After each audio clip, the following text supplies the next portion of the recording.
Been a long time since I addressed you. Very long time. And it was a dismal time. I shared with you how greed had poisoned men's souls, had barricaded the world with hate, had goose-stepped us into misery and bloodshed. How we developed speed, but we had shut ourselves in. How machinery that gave us abundance had left us in want.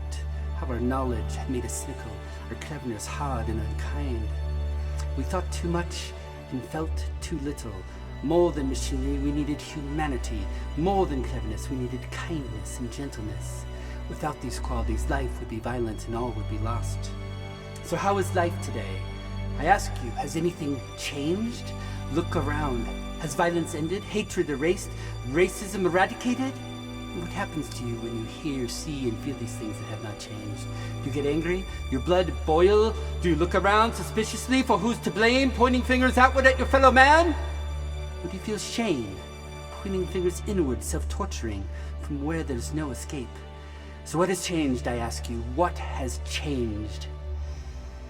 I will tell you, I have. I'm sorry, I cannot pretend anymore. I can no longer blame anyone. I've learned we've been looking in the opposite direction for the start to the end of violence. Where is the seed of violence, this root of despair? Is it not within each of us? Each and every one? Have you ever disregarded, discounted, devalued, ignored, shunned, neglected, pushed away, belittled, overlooked, attacked, or hated yourself? Are these not forms of violence? Does not our outer world reflect our inner world? Don't be fooled.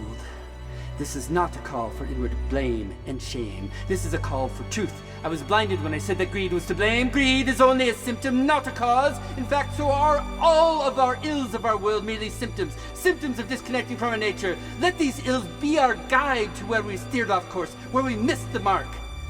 I spoke the truth when I said only the unloved hate. The unloved and the unnatural. Hate is unnatural. Hate is a result of not loving ourselves. Let us not fight hate. Let us accept love. This is our natural state. Hate cannot exist in a natural state. So, what can each of us, you and me, do to end the horrific violence across the world? To end violence out there, we must first end violence in here. This is why I've come back to you to address you today, to share with you that we must love ourselves first. This is where peace starts and violence ends. There's no reason to wait. This is something we all can do. This is within our power and control to achieve, unlike the many futile endeavors in which we only have the illusion of control.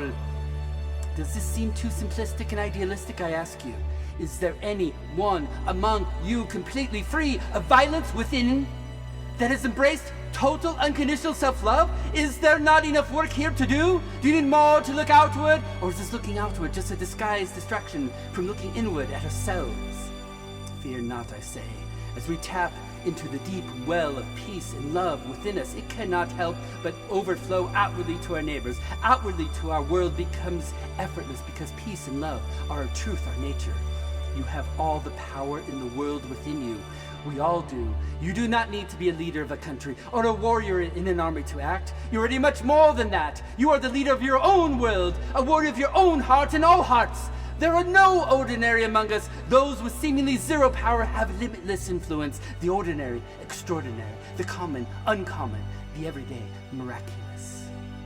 As I've quoted to you before, in the 17th chapter of St. Luke, it is written, the kingdom of God is within man, not one man, nor a group of men, but in all men and in all women. In you, you have the power to create happiness. You have the power to make this life free and beautiful, to make this life a wonderful adventure. Now is the time for us to remember who we really are.